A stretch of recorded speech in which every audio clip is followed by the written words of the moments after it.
Kathleen Cook, host of the Influence Women Teaching Online Sessions. I'm so thrilled to have you with us at this time and for this new session coming up. You're gonna love our next speaker. Make sure you have something available to take notes because you don't wanna miss a second of these great teachings that the Influence Women are doing for you online. So thanks for joining us today and stay tuned for this next great session.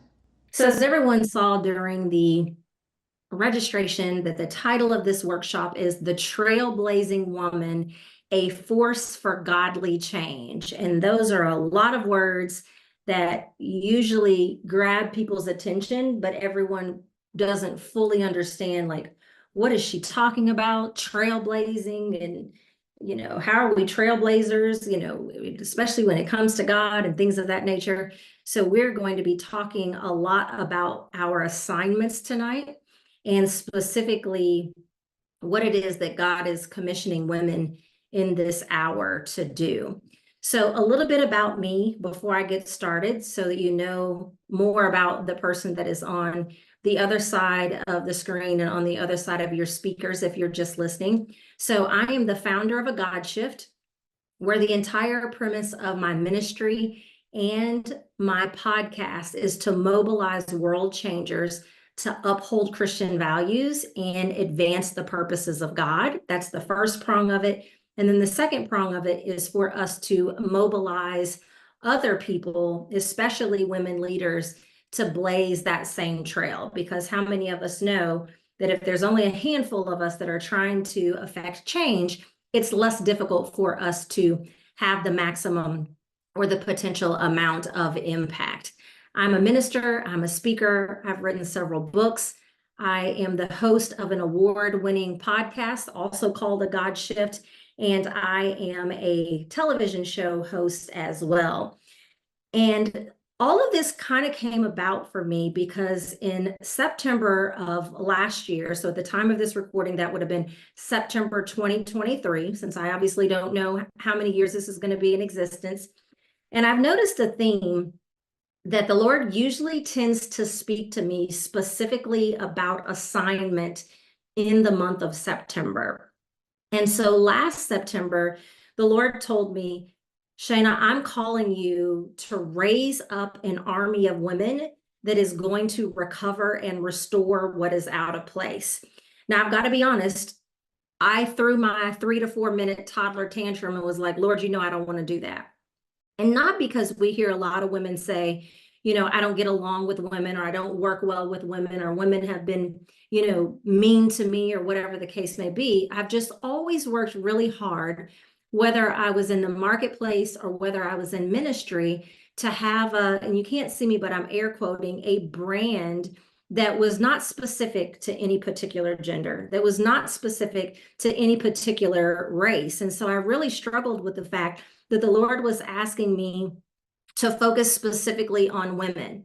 And then the second piece of my tantrum was, I don't even know what that means. What do you mean, raise up an army of women that is going to recover and restore out of what is out of place? And then it became increasingly obvious to me that oftentimes when there's things that we complain about, or things it is that we wish that we could change, it's because the Lord is actually calling us to be part of the solution in those areas.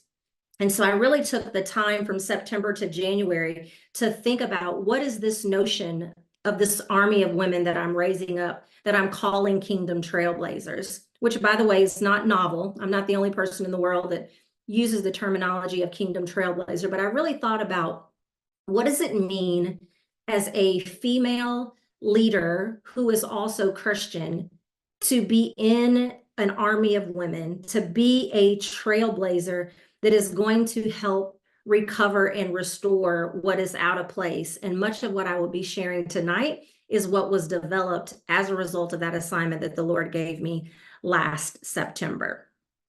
And so I don't think that there is any shock to anyone that is listening to this, that everywhere we turn, that there are rising trends to the opposition of God. We are literally living out Isaiah 5:20, and I want to read it.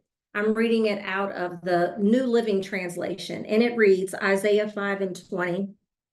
What sorrow for those who say that evil is good and good is evil, that dark is light and light is dark, that bitter is sweet and sweet is bitter. And so if you can just think about some of the things that are going on in our homes and in our schools and our communities and all across the world, because we know that this is not just an American problem, we can see that if it's called good or it has anything to do with God, there seems to be opposition. There seems to be confusion. And I have on the screen here just a couple of the examples that we see around us. LGBTQ and gender confusion is at an all-time high. We see our governmental people putting policies in place that are clearly contrary to what the Word of God says, and also many of the things that this nation was founded upon. We're still, at the time of this recording, in the middle of an attack on Israel. Look at our movies that are out there. Listen to our music. There's so much out there that just goes to show that everywhere we look, that we are in the middle of a chaotic culture. And I was listening to a sermon by John Bevere back in April, and he shared that since the year 2000, that America has lost 30 million Christians since 2000. So these people are now considered, these 30 million people that used to consider themselves Christians are now non-Christians. And so that falls in the category of atheist, agnostic, people who are now all of a sudden, I'm just spiritual, I'm not religious, and anything else that they can potentially come up with as a new title or as a new category of people. So when we look at these rising trends, we have to ask ourselves, why is this happening? And here's what I feel like the biggest thing is that we are in a war over truth, and we're also in a war over the identity and authority that was given to us by God. And here's where the notion of kingdom comes in with being a trailblazer, because there was a kingdom mandate that was placed on our lives and was described in Genesis 1:26, where it said, I will make man in my image and my likeness so that they may have dominion. The reality is that our identity, many times when people are saying identity, what I think they're really talking about is our purpose, our assignment, our callings. But in this particular mandate, when it spells out what God's original purpose for mankind was, when he was speaking about identity, he was saying, no, I've made you in my image and in my likeness so that you're just like me. But he didn't stop there. He said, I'm also going to give you dominion. And dominion is mentioned over 44 times in the Bible, which gives us just a magnitude of the authority that we have as people. And the enemy is after this. And so he leads us to doubt and question this truth, just like he did in the garden. Just like he went to Eve and said, did God really say? That's the exact same thing that he's doing right now. Did God really say because you were born a male that you have to stay a male? Did God really say that because you're this particular gender that you have to marry the opposite gender? Did God really say all of these different things that we could run down, that I'm sure the ideas are swirling in your mind? But the bottom line is that the enemy used to have this level of identity and authority, and he lost it when he was kicked out of heaven.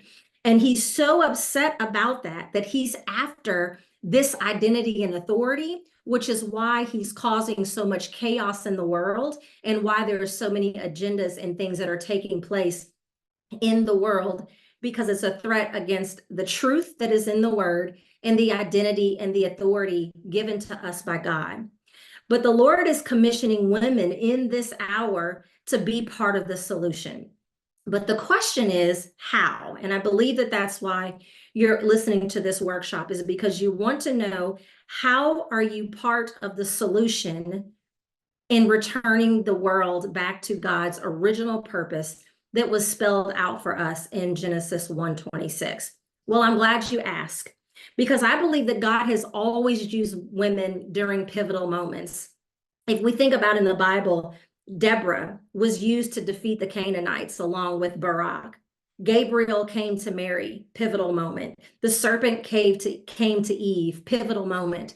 And so when we look at where we are in society and where we are in culture today, we're in a pivotal moment. And I believe that just like the Lord used women in the Bible, and there's many other examples, that he's calling us to be part of a pivotal movement to change culture and society now. Specifically, he wants us to arise and change the course of history and mobilize other people to do the same thing. He wants us to recover and restore what is out of place so that we can influence culture for the kingdom of God.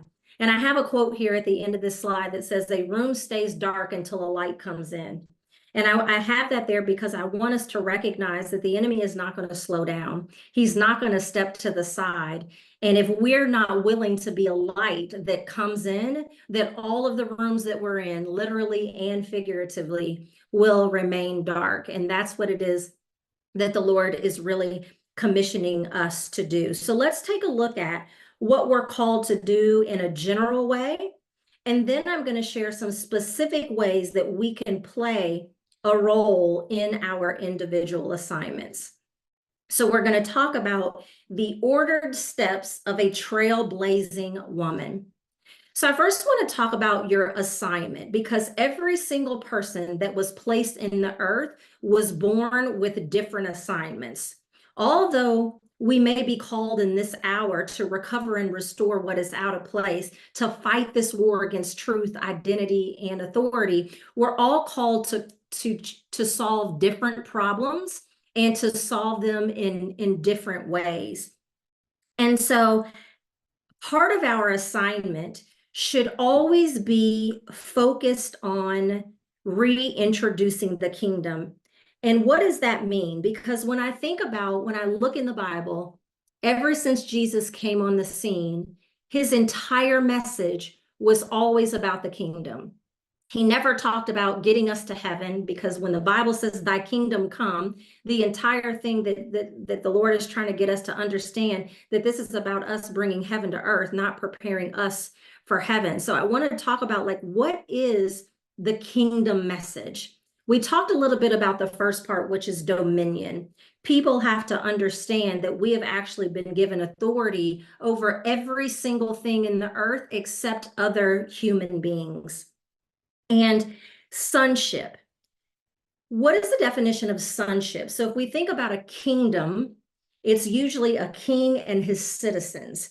So as daughters and sons of God, we are citizens, we are sons, and we have rights and privileges since we are Christ's heir.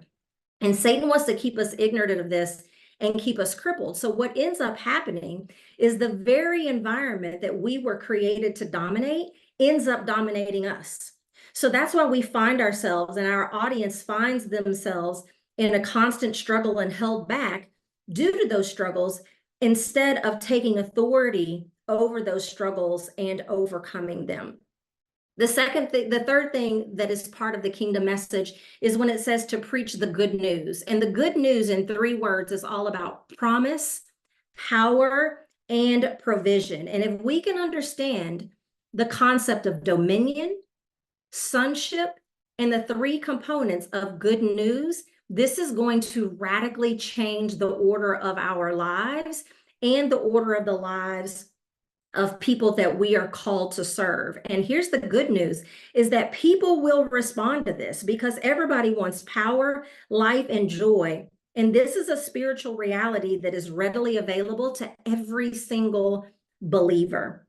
And so now I want to share, since we talked about like a general standpoint of regardless of what your assignment is, this is what we are called to do. I now want to share some practical ways to put this in practice with the work that each of you has been called to do. So I'm going to share with you, for those of you that are taking notes, I'm going to share with you the 3 steps to becoming a kingdom trailblazer. And I just want to let you know that I'm about to violate all rules when it comes to a PowerPoint slide by letting you know that there's a lot of words on here on purpose, because I'm going to give Kathleen a copy of these slides so that you don't have to worry about taking such copious notes. So I'm going to flip to the steps, but I just want to let you know ahead of time that there's a lot of words on these slides. So step number one is to occupy your domain.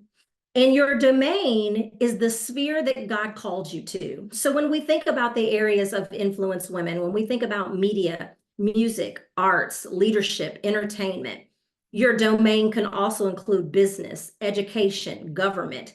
So any area that you currently have influence and authority is your domain. And the very first thing that I have here on the slide is that this is not about creating something new.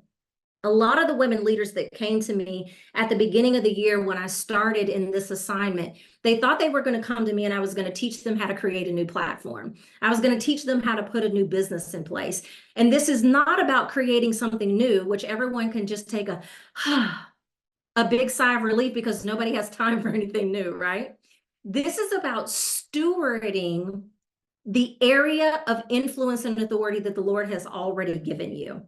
And for some people, probably not most of the people that are part of Influence Women because we're leaders, but we all have influence and authority somewhere, even if it's only in our homes. For some people, it may be on a local level. For some people, it may be on a national or an international level. But I've yet to find one person, especially a woman, that does not have some area of influence and authority.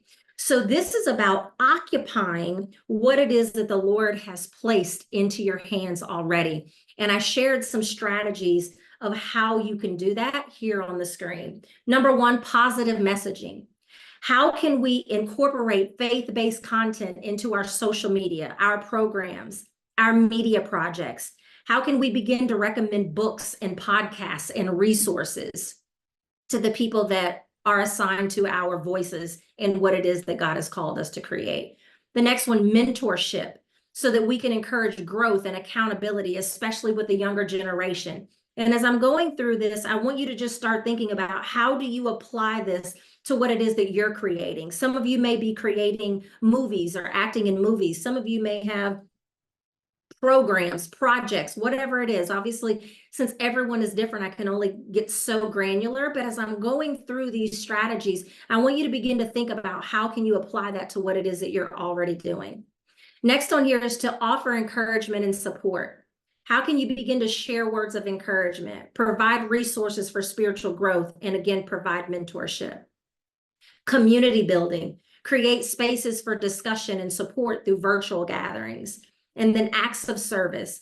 How can you partner with organizations that align with Christian values and organize fundraising for positive causes? Because some of you may be thinking, well, what it is that I do, it may be difficult for me to incorporate any of these things in here. Well, you're not left out because you can find other organizations and other sisters that are here within Influence Women that you can partner with those organizations, or you can find other ways to support what it is that they are doing. So step number one is to occupy your domain. Step number two, and this might be the most important, is to balance truth with love and grace, just like Jesus did. Because when I think about all of the things that are going on in our world that are in opposition to our biblical values, it really angers me. And I'm glad that we're angered to the point of action, but I don't want us to be angered to the point that we risk causing more division. And so I heard someone say this about 6 months ago, and I really thought about it. And they said the reason why Jesus hung out with sinners, and the reason why sinners loved hanging out with him, or at least didn't mind, even if they didn't love it, was because he learned how to balance truth with love and with grace. Because if we only beat people over the head with the truth, they're going to be defensive. We're going to repel them. They're not even going to listen to what it is that we have to say, let alone adopt a different perspective and consider changing. And if we only approach them with all love and all grace, then there's no opportunity for them to be convicted. We know that the Bible tells us that there is no condemnation. So we're not here to condemn people, but we do want to convict them to the point that they're willing to consider a different perspective and willing to consider how it is that they're going about in life. And so just a couple of quick strategies for that is to ask questions and listen first, because I say all the time that unless you're dealing with someone that is completely unreasonable, if you give them the opportunity to share first, most oftentimes they will return the favor and allow you to speak as well. And then we just have to remember that our job is to focus on just planting the seed, and that is the Lord that will give increase. But the most important thing for step 2 is that we cannot change what we don't first love. And so we have to love the person enough. You know, it says love the person, hate the sin. We have to love the person enough, and we have to love the people that can positively be impacted enough that we're able to find that balance between truth and love and grace. And if we plant the seed in a way that allows them to at least be open to it, we're in a better position to be able to trust the fact that the Lord will give increase and start to see some change. Step number 3 is to mobilize others, because like I said at the beginning, if there are only a handful of us that are on this journey, then we won't be as impactful as if we have a domino effect, a snowball effect, and mobilize other people to blaze this same trail. And on this screen, I have some strategies of how you can also mobilize other people to get on board with this concept of recovering and restoring what is out of place. Number 1 is through our social media and our digital platforms. We should be trying to raise awareness about causes and share updates and success stories. Organize events. We can organize and promote events about social injustice and advocating for the marginalized and oppressed. Engage influencers and ambassadors, because influential people who are passionate about the cause that we're doing or someone that we're partnering with can amplify the message and increase participants and supporters. Provide volunteer opportunities. Provide ways for others to offer their skills and time. Partnerships.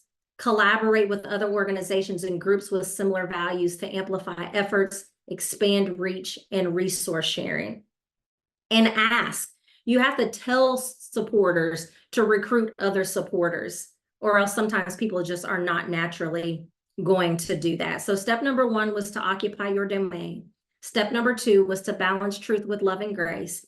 And step number 3 is to mobilize others. But the bottom line is this: whatever you're called to do, focus on making kingdom citizens. Remember, it's about dominion, sonship, and the good news. So kingdom citizens are ones that understand who they are and why they're here.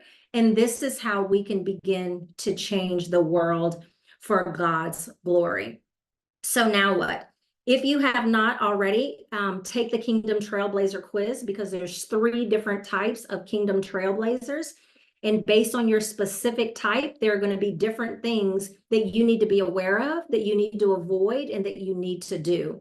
But most importantly, don't try to do all of this at one time. I want you to think about, out of everything that was on these slides, what is one strategy that you can begin to implement this month or next month, depending on where you're listening to the replay, and create a plan to begin to incorporate others of these strategies in the future. And then if you like this and you want more, I'm really active on Instagram at a God Shift. And so that is my contribution of how we as women can help to recover and restore what is out of place in the chaotic culture that we are in today. So I'm going to stop sharing my screen.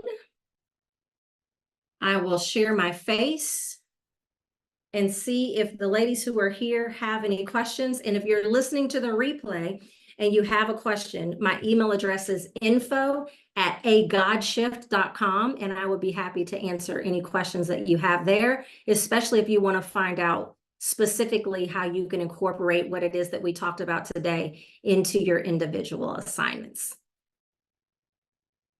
Well, thank you, Shayna. That was just amazing. And one of the things that we talk about so much with Influence Women is becoming trailblazing women.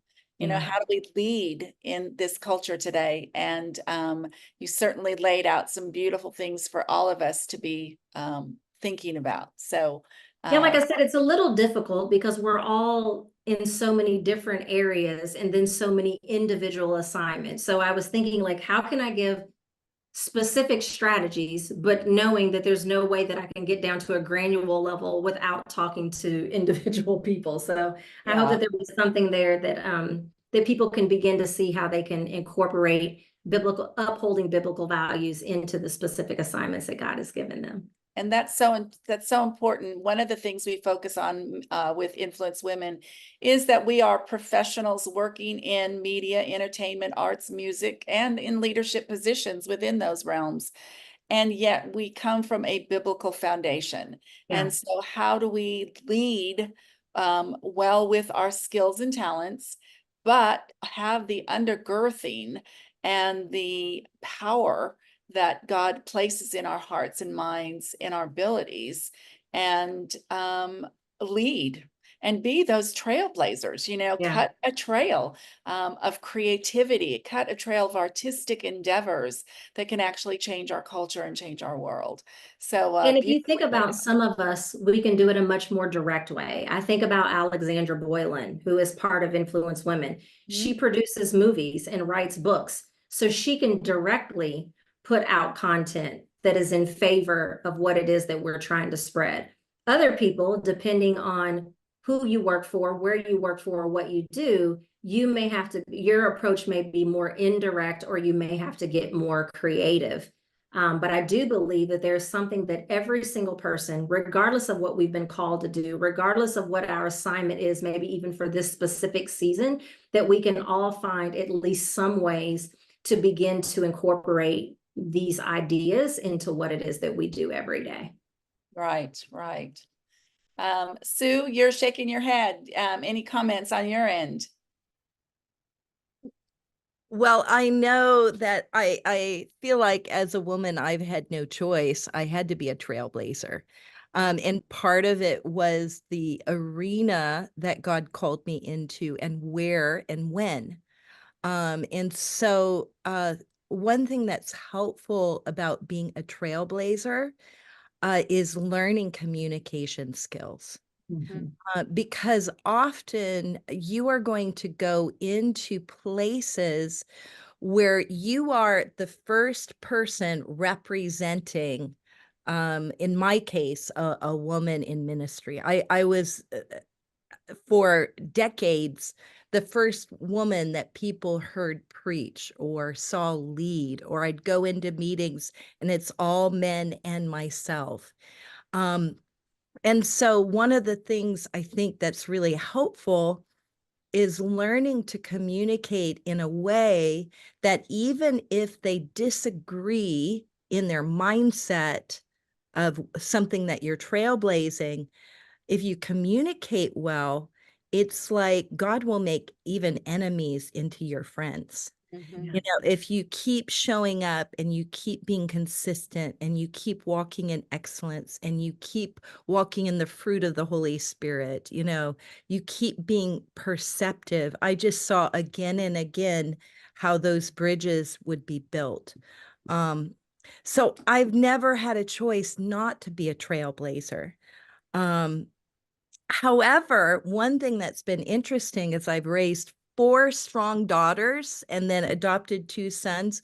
And my daughters are all incredibly confident leaders. Like they just are so confident in their leadership style, and they don't have to go through what older generations of women had to go through.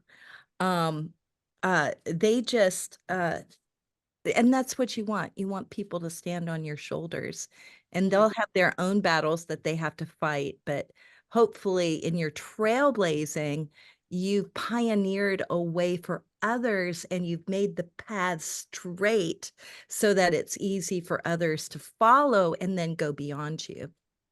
I wanted to add something to what you just said, Sue, because when we're running our own show, so to speak, sometimes we have a lot more liberty to take a stand for what it is that we care about. But for the woman that is listening, that's like, how do I do this if I work for someone else or I work for another company? It made me think about this when you talked about the way that we communicate. When I said, a room stays dark unless the light comes in. Sometimes you can be a light by not, you don't necessarily have to have Jesus sayings all over your office. My pastor used to say, you don't carry the Bible with you to the water cooler and recite scripture to people during the lunch hour. But there's times that people will come to you and say, how are you always so happy when we're so busy? How are you always so joyful when a bunch of people just got laid off and you don't know if you're next? So sometimes just being a light and demonstrating God to people in a way that they can see and they can feel and is almost palpable is a great way for you to then open the door to communicate, to say, hey, the reason why I feel this way, or the reason why I'm able to respond this way, or the lack thereof, is because of the God that's in me. And many people will be like, well, I don't know what it is about this God thing, but if I can be happy in the face of adversity like she is, maybe there's more to this, and then maybe you'll open the door for additional conversation. So that's just a very subtle way that we can begin to be a light in darkness and take a stand for things, if you're in an environment where you have to get a little more creative. We run our own show, so if we want to open up a meeting with prayer, we can do that, but I can't do that at work in my day job. You know, I won't have it long if I I'll give do. you, I know. And I'll give you a great example of that.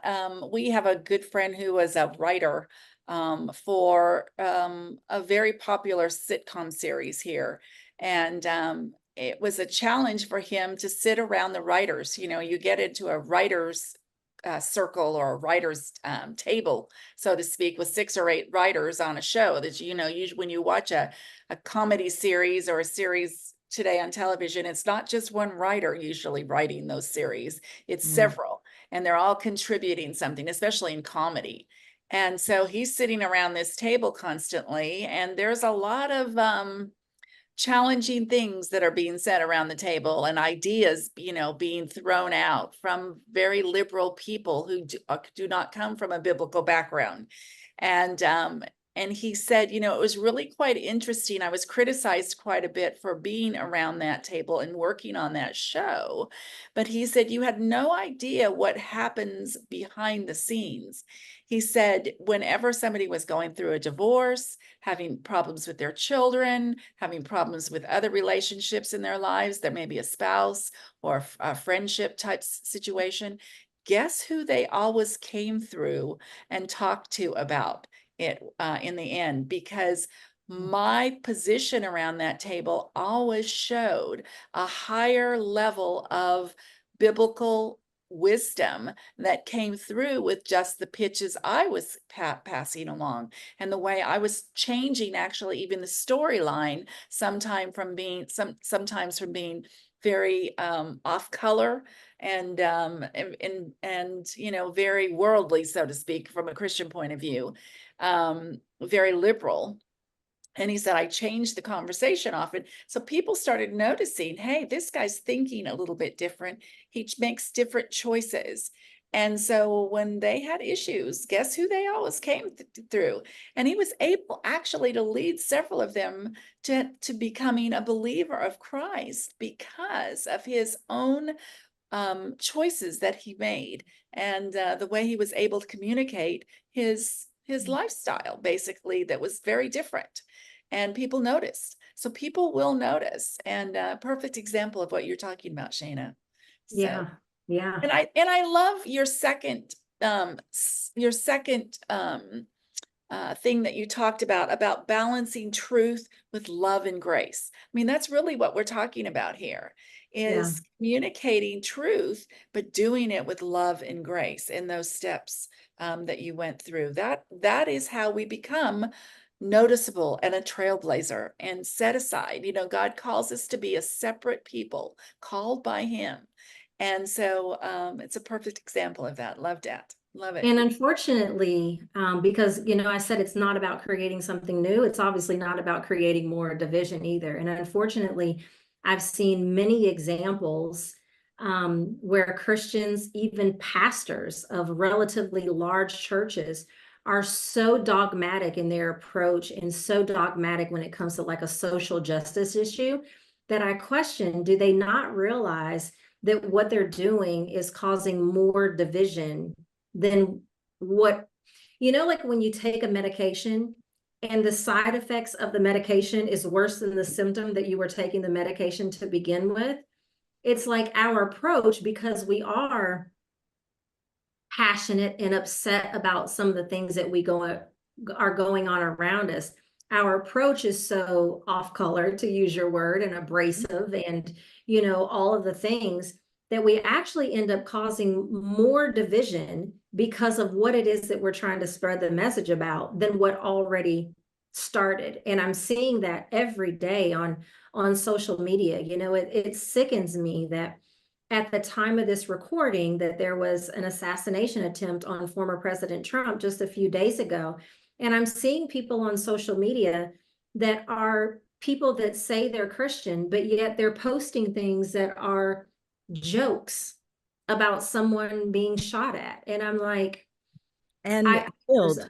there's someone that I really respect that posted something and said, let's not lose our witness because we're not using wisdom in our comments. And so regardless of how someone feels about a situation or what side of the line that they're on, we as believers have to make sure that we're not promoting more of what is already going on. And I think we all see examples of that every single day, of how we really need to ask ourselves, are we causing more division, or are we being more of the solution? And I think that's what your first point is all about sending out positive messages. Yeah. It's so easy today to be negative about things, or to be critical, even cynical. Sometimes we do it laughingly, that we all make a joke of things. But people notice that's a reflection of where your heart is. Yes. And Bible talks about where your heart is, that is where your allegiance is. And I always talk about the progression of your mind thinking something that affects your heart, which is your passion. And from your passion and your heart is what you're going to do with your hands and your feet, Yeah. what you're going to do. And so it's a progression of thinking into a heart issue, and then moving into what you're actually going to make a choice about and do with your hands and your feet. So in your mouth. I read something the other yes, day. of course. What your Yes, heart feels, your mouth speaks. that's right. Exactly. One thing that's been such a joy of traveling so much globally is that I've been able to view different leadership styles in different areas, locations globally. And there's something I've seen unique about women, and it's written about, it's documented statistically, but women tend to be more relational bridge builders. So their leadership style carries a higher quotient in emotional IQ. And so the way that they lead also takes into account people's emotions and their feelings. And I think that's one of the things that is really positive about Influence Women, is that we can be trailblazing women together that are building bridges of what strong, effective leadership looks like. Yeah. And sometimes people haven't had models of leadership. They've just seen domineering leadership or top-down leadership. They haven't seen leadership that's creative and releasing of others. Well, this has been really a great session tonight, Shayna. We so appreciate you. Could you let us know one more time how we can get a hold of you for future conversations and follow you on social media? Absolutely. So I'm the most active on Instagram, and our handle is at a God shift. Some people say it's not it's a God shift. And my email address is info@agodshift.com. And so if you want to take the Trailblazer quiz, it's kingdomtrailblazerquiz.com. but there's a lot of content that we put out every week on Instagram. And if you have specific questions about your individual assignment because you're struggling to figure out how you incorporate this, if you email me, I'll be more than happy to respond to your email. Wonderful, wonderful. Well, I truly hope and encourage everyone that's going to be watching this even in the future to take advantage of your wisdom and your expertise in what God's laid in your heart and mind, and download it into you and your mind and heart to be able to help women and others. Men out there, we'll let men in occasionally, won't we? Yeah, but especially in an industry that we work in, the artistic fields of art, music, television, film, writing, producing, those areas, acting. Those are very vulnerable fields, and we need to be able to be powerful and strong and confident.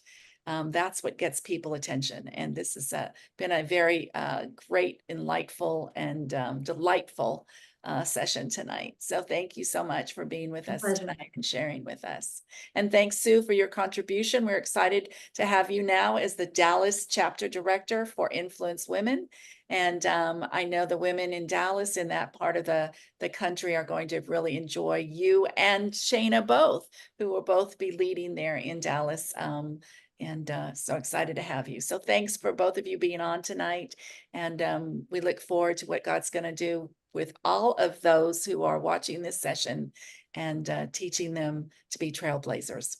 So God bless everyone tonight. And here's to trailblazing and forging forward.